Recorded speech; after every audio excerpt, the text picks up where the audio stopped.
সুপ্রিয় শিক্ষার্থীবৃন্দ, আশা করি সবাই ভালো আছো, সুস্থ আছো ও নিরাপদে আছো। গত পর্বে আমি তোমাদের সাথে আলোচনা করেছিলাম তোমাদের তথ্য ও যোগাযোগ প্রযুক্তি বইয়ের তৃতীয় অধ্যায় অর্থাৎ সংখ্যা পদ্ধতি হতে বেশ কয়েকটা টপিকস নিয়ে।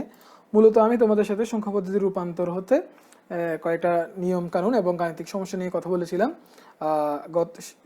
সর্বশেষ যে ভিডিও ছিল সেই ভিডিও লেকচারে তোমাদেরকে কিভাবে বাইনারি সংখ্যা পদ্ধতি থেকে ডেসিমাল সংখ্যা পদ্ধতিতে রূপান্তর করা যায়, অর্থাৎ একটা বাইনারি সংখ্যাকে কিভাবে ডেসিমাল সংখ্যায় রূপান্তর করা যায় বা করতে পারবো আমরা, সেই বিষয়ে তোমাদেরকে আমি ধারণা দিয়েছিলাম।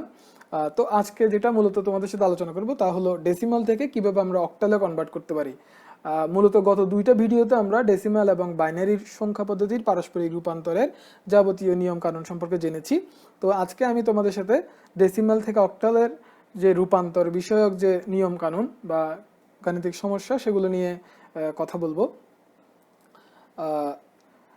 এখানে একটা বিষয় তোমাদেরকে বলে রাখি যে ডেসিমাল থেকে বাইনারি বা বাইনারি থেকে ডেসিমালের যে রূপান্তর অর্থাৎ ডেসিমাল বাইনারির পারস্পরিক রূপান্তর, এই দুটো ভিডিও তোমরা যদি ভালোভাবে বুঝতে পারো তাহলে তোমাদের বাকি যে দুটো রূপান্তর আছে অর্থাৎ ডেসিমাল অক্টালের পারস্পরিক রূপান্তর এবং ডেসিমাল হেক্সাডেসিমালের পারস্পরিক রূপান্তর সেগুলো বুঝতে কোনো ধরনের সমস্যা হবে না। মূলত এই দুটো ভিডিও তোমরা সবাই অবশ্যই ভালোভাবে দেখে নিবে, কারণ এখানে আমি এই দুটো ভিডিওতে আমি কিছু নিয়ম কানুনের কথা বলেছি। যদিও এই ভিডিওতেও কিছু তার মধ্যে থেকে কিছু কিছু জিনিস আমি রিপিট করব, তারপরেও তোমরা অবশ্যই শুরুর যে দুটো ভিডিও অর্থাৎ এই ভিডিওর পূর্ববর্তী যে দুটো ভিডিও সেই দুটো ভিডিও অবশ্যই দেখে নিবে। তো চলো কথা না বাড়িয়ে আমরা আমাদের আলোচনায় চলে যাই। ডেসিমাল থেকে অক্টালে রূপান্তর। ডেসিমাল থেকে অক্টালে রূপান্তরের জন্য আমাদের যেটা করতে হবে আমি তোমাদেরকে বলবো যে গত দুটো ভিডিওতে যে তিনটা নিয়মের কথা আমি বলেছিলাম, আমরা সেই তিনটা নিয়ম ফলো করেই কিন্তু এই দুটো গাণিতিক সমস্যা সমাধান করব। মূলত আজকে তোমাদেরকে দুটো গাণিতিক সমস্যা সমাধানের মাধ্যমে কিভাবে ডেসিমাল থেকে অক্টালে রূপান্তর করা যায় সেই বিষয়টা নিয়ে ধারণা দেওয়ার চেষ্টা করব। তো এখানে লক্ষ্য করো 469 একটা ডেসিমাল সংখ্যা দেওয়া আছে, আমরা এটা ভিত্তি দেখেই বুঝতে পারছি এবং সেটাকে অক্টালে রূপান্তর করতে বলা হয়েছে। তো এক্ষেত্রে একটু লক্ষ্য করো, আমরা গত ভিডিওতে যে নিয়মগুলো জেনেছিলাম, শুরুতে যে নিয়মটা ছিল সেটা হলো কখনোই ডেসিমালের বেস 10 এটা ব্যবহার করা যাবে না কোনো ধরনের রূপান্তরের কাজে, তাহলে শুরুতেই ডেসিমালের ভিত্তিতে বাদ গেল। এর পরবর্তীতে রূপান্তরের জন্য আর যে ভিত্তিটা বাকি থাকবে আমাদের প্রশ্নে সেই ভিত্তিটাকেই আমাকে ব্যবহার করতে হবে। তো নিয়ম অনুযায়ী এখানে আমাদের বাকি আছে 8, তাহলে আমরা 8 ভিত্তিটাকেই ব্যবহার করব। এর পরবর্তীতে যে বিষয়টা তোমাদেরকে বলেছিলাম, এই ধাপ 1-এর যত রূপান্তরের কাজ রয়েছে সেগুলো আমরা গুণ কিংবা ভাগের মাধ্যমে করে ফেলতে পারবো।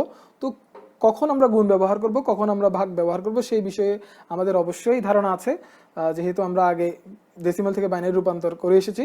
তারপরও আমরা এখানে বিষয়টা আরেকটু জানবো, সেটা হলো লক্ষ্য করো এই সংখ্যাটাকে আমরা রূপান্তর করব, তাহলে আমাদের যে সংখ্যাটাকে রূপান্তর করতে হবে সেই সংখ্যাটা এবং যেই ভিত্তিটা আমরা ব্যবহার করব সেই ভিত্তিটা যদি সমান চিহ্নের একই পাশে থাকতো সেক্ষেত্রে আমরা গুণ করতাম, যেহেতু এখানে তারা বিপরীত পাশে অবস্থান করছে তাহলে আমরা ভাগ করব।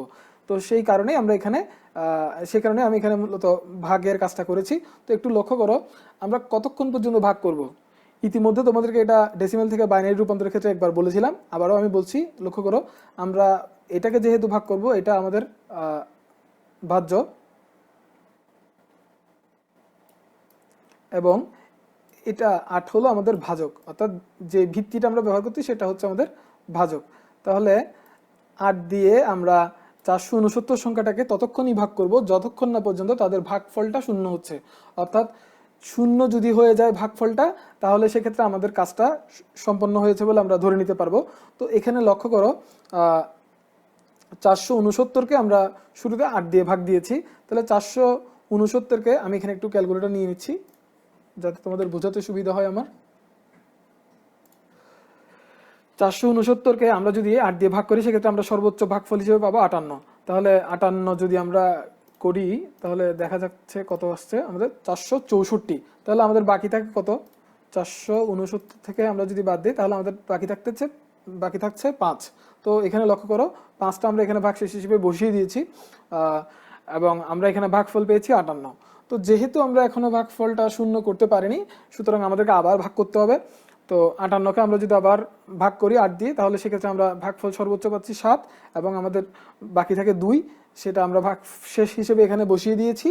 এর পরবর্তীতে যেটা হচ্ছে 7 হচ্ছে আমাদের এখানে ছোট সংখ্যা, তাহলে যেহেতু 7 ছোট সংখ্যা অবশ্যই আমরা 7কে 8 দিয়ে ভাগ দিতে পারছি না, এক্ষেত্রে আমাদের শূন্য বসাতে হবে। অর্থাৎ বিষয়টা হচ্ছে এরকম, এটা তোমরা নিশ্চয়ই জানো।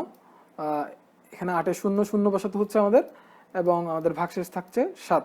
অর্থাৎ আমরা ভাগফল হিসেবে এক্ষেত্রে পাচ্ছি 0 এবং ভাগশেষ হিসেবে পাচ্ছি 7, যেটা আমি এখানে বসিয়েছি। তো আমাদের যেটা উদ্দেশ্য ছিল মূলত ভাগফলকে শূন্য করা। তো আমরা এই যে ভাগফল অংশটা এখানে বসিয়েছি, আমরা বারবার যে ভাগফলগুলো বসাচ্ছি, এই ধাপে এসে আমরা ভাগফলটাকে আমরা শূন্য করতে পেরেছি। অর্থাৎ আমাদের পুরো প্রসেসটা এতটুকুতেই আমরা কমপ্লিট হয়েছে বলে ধরে নিতে পারি। তো এক্ষেত্রে আমরা এবার উত্তরটা কিভাবে লিখব? উত্তরটা লেখার ক্ষেত্রে যেটা আমাদের করতে হবে, আমাদের নিচ থেকে এমএসবি বিবেচনা করে, অর্থাৎ নিচের যে ভাগশেষটা রয়েছে, সর্বশেষ ভাগশেষ 7, সেটাকে এমএসবি বিবেচনা করেই আমাদেরকে উত্তরটা লিখতে হবে। অর্থাৎ উল্টো দিক থেকে লিখে দিতে হবে, নিচ থেকে উপরের দিকে সিরিয়াল করে। এই বিষয়টা সম্পর্কে তোমাদেরকে গত ডেসিমাল থেকে যে আমরা বাইনারি রূপান্তরের ভিডিওটা তৈরি করেছিলাম, সেটা তো আমি বলেছিলাম তোমাদেরকে। তো আশা করি তোমরা এটা বুঝতে পেরেছো। তাহলে এখানে উত্তর হবে আমার কত? 725। আশা করি তোমরা সেটা বুঝতে পেরেছো কিভাবে ডেসিমাল থেকে আমরা অক্টালে রূপান্তর করলাম। তো এটা ছিল পূর্ণ সংখ্যা। তো এবার আমরা যদি দেখি ফ্র্যাকশন যদি থাকে আমাদের রূপান্তর বিষয়ক যে গাণিতিক সমস্যা, সেটাতে যদি ফ্র্যাকশন থেকে থাকে, তাহলে সেক্ষেত্রে আমরা কি করতে পারি? যদি ফ্র্যাকশন থাকে সেক্ষেত্রে আমাকে আরেকটা বিষয় অতিরিক্ত মনে রাখতে হবে। এটা তোমাদেরকে গত ক্লাসেই আমি বলেছি, সেটা হলো পূর্ণ সংখ্যার ক্ষেত্রে যেটা হয়, এটা তো আমরা জানি, একটু আগেই দেখে এসেছি। পূর্ণ সংখ্যার ক্ষেত্রে আগের যে অঙ্কটা একটু আগে যেটা করলাম আমরা, এটা পূর্ণ সংখ্যার ক্ষেত্রে ঠিক একই অংশ হবে, একইভাবে আমরা কাজটা করতে পারবো। অর্থাৎ এখানে যে 311 যে পূর্ণ সংখ্যার মানে পূর্ণ অংশটা রয়েছে, পূর্ণাংশ, সেটাকে আমরা আগের নিয়মেই করে ফেলতে পারবো। তো এটা নিয়ে আমি আর কথা বলছি না, এই বিষয়টা তোমরা সবাই পারবে। ভগ্নাংশের ক্ষেত্রে যেটা হয় মূলত, আমরা গত ক্লাসে দুটো নিয়ম জেনেছিলাম, যে সমান চিহ্নের একই দিকে যদি সংখ্যাটা এবং বেসটা যে বেসটা আমরা ব্যবহার করব, সেই বেসটা যদি একই দিকে থাকে রূপান্তরের ক্ষেত্রে, সেক্ষেত্রে আমরা কি ব্যবহার করব? গুণ। আর যদি সমান চিহ্নের বিপরীত দিকে থাকে, যদি নাম্বারটা এই পাশে কিংবা ডান পাশে থাকে এবং যে ভিত্তিটা আমরা ব্যবহার করবো সেটা যদি বিপরীত দিকে থাকে, সেক্ষেত্রে আমরা ভাগ ব্যবহার করব। তো সেই নিয়ম ব্যবহার করেই কিন্তু আমরা এই কাজটুকু করেছি। অর্থাৎ এখানে দেখো 311 অংশটাকেই আমার রূপান্তর করতে হবে। অর্থাৎ 311 যে পূর্ণাংশটা রয়েছে, এটাই একটা ডেসিমাল নাম্বার, এটাকে আমরা অক্টালে রূপান্তর করব। তো রূপান্তর করার জন্য এখানে আমরা ভিত্তি হিসেবে 8 ব্যবহার করব। তো এখানে দেখা যাচ্ছে ভিত্তি এবং সংখ্যা দুটো সমান চিহ্নের বিপরীত দিকে অবস্থান করছে, সেই জন্যই আমরা ভাগ ব্যবহার করেছিলাম। যদি তারা একই দিকে থাকতো তাহলে আমরা গুণ ব্যবহার করতাম।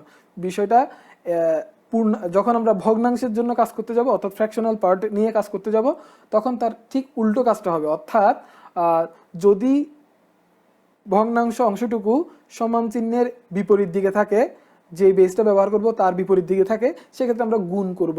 অর্থাৎ এই দুটো নিয়মের উল্টো কাজটা হবে ফ্র্যাকশনাল পার্টের জন্য। তো এক্ষেত্রে যেটা হচ্ছে, এই কারণেই আমরা 0.32 যেটা রয়েছে, এটাকে আমরা 8 দিয়ে গুণ করেছি। ডেসিমাল থেকে বাইনারি রূপান্তরের ক্ষেত্রে আমরা 2 দিয়ে গুণ করেছিলাম।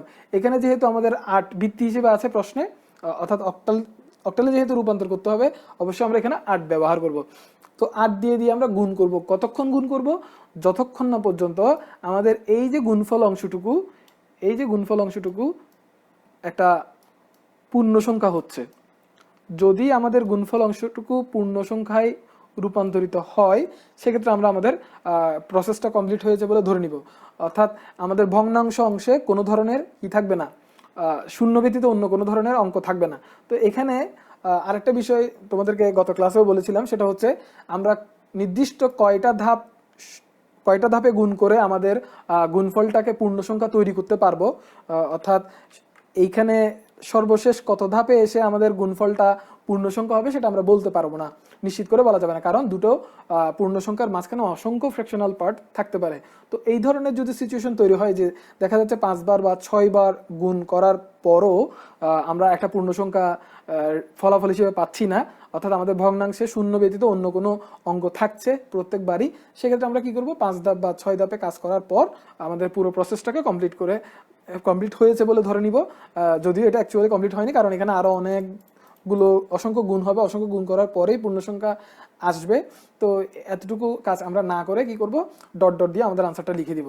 এক্ষেত্রে আরেকটা বিষয়, এটা নিশ্চয়ই তোমরা জানো, সেটা হচ্ছে আমরা যে ফ্র্যাকশনাল পার্টটাকে গুণ করছি 8 দিয়ে দিয়ে, গুণ করার পরে যে পূর্ণ গুণফলটা পাচ্ছি সেটাকে দুটো অংশে এখানে আমি ভাগ করে রেখেছি দেখো, অর্থাৎ একটা পূর্ণাংশ একটা ভগ্নাংশ। শুধুমাত্র ভগ্নাংশ অংশটুকুকেই আমরা চেক করার পর যদি সেটা পূর্ণ সংখ্যা না হয় গুণফলটা, সেক্ষেত্রে ভগ্নাংশটাকে আবার গুণ করার জন্য ব্যবহার করবো, অর্থাৎ যেটা আমি এখানে করেছি প্রত্যেকবারই। দেখো 0.32 যখন আমরা 8 দিয়ে গুণ করেছি আমাদের টোটাল অ্যান্সারটা আসছে 2.56। তো 56 যেহেতু এখানে আসে, এটাকে কখনোই আমরা পূর্ণ সংখ্যা বলতে পারি না। দ্যাটস ওয়াই আমরা কি করলাম, যে 56টাকে আমরা আবার গুণ করলাম 8 দিয়ে, এরপরে যে গুণফলটা এসেছে সেটাও আমরা পূর্ণ সংখ্যা বলতে পারছি না, কারণ এখানে 0.48 একটা ভগ্নাংশ থেকে গেছে, অর্থাৎ এটা 00 হয়নি। তো এর পরবর্তীতে আমরা বিষয়টাকে আবার গুণ করেছি, অর্থাৎ ভগ্নাংশটাকে আবার আমরা 8 দিয়ে গুণ করেছি। এভাবে গুণ করে করে আমরা পরপর 5টা ধাপে গুণ করে দেখলাম যে আসলে এটা পূর্ণ সংখ্যা হওয়ার সম্ভাবনাটা খুব কম, যার কারণে আমরা ডট ডট দিয়ে আনসারটা লিখে দিয়েছি। তো আশা করি তোমরা বুঝতে পেরেছো কিভাবে ফ্র্যাকশন সহ ডেসিমাল সংখ্যাকে অক্টালে রূপান্তর করতে হয়, ফ্র্যাকশন ছাড়া ডেসিমাল সংখ্যাকে অক্টালে রূপান্তর করতে হয়। আশা করি এই দুটো অঙ্ক তোমাদের বুঝতে কোনো অসুবিধা হয়নি। তো গত পর্বে এবং ঠিক তার আগের পর্বে তোমাদেরকে এভাবে 4টা অনুশীলনী আমি দিয়েছি মোট। তোমরা অনেকেই হয়তো বাসায় সেটা সমাধান করেছো, কিন্তু এখনো পর্যন্ত কেউ আমাকে সমাধানগুলো দাওনি। তো আমার অনুরোধ থাকবে তোমরা অবশ্যই এই দুটো সমাধান সহ, এই দুটো অনুশীলন, আজকে যে অনুশীলন দুটো দিচ্ছি তোমাদেরকে, এই দুটো সমাধান সহ অবশ্যই পূর্ববর্তী ভিডিওতে যেভাবে কমেন্ট করতে বলেছিলাম উত্তরগুলো, এই ভিডিওতেও ঠিক একইভাবে কমেন্ট করার জন্য আমি অনুরোধ করছি। বিষয়টা আমি তোমাদের কলেজের মার্কসের সাথে কম্পেয়ার করার জন্য বিবেচনা করব। তো আজকে আমি লেকচারটা এতটুকুতেই শেষ করছি। পরবর্তী ক্লাসে আমরা অক্টাল থেকে ডেসিমেল রূপান্তর নিয়ে বিস্তারিত কথা বলবো আমি তোমাদের সাথে। সে পর্যন্ত সবাই ভালো থাকবে, সুস্থ থাকবে। ধন্যবাদ সবাইকে।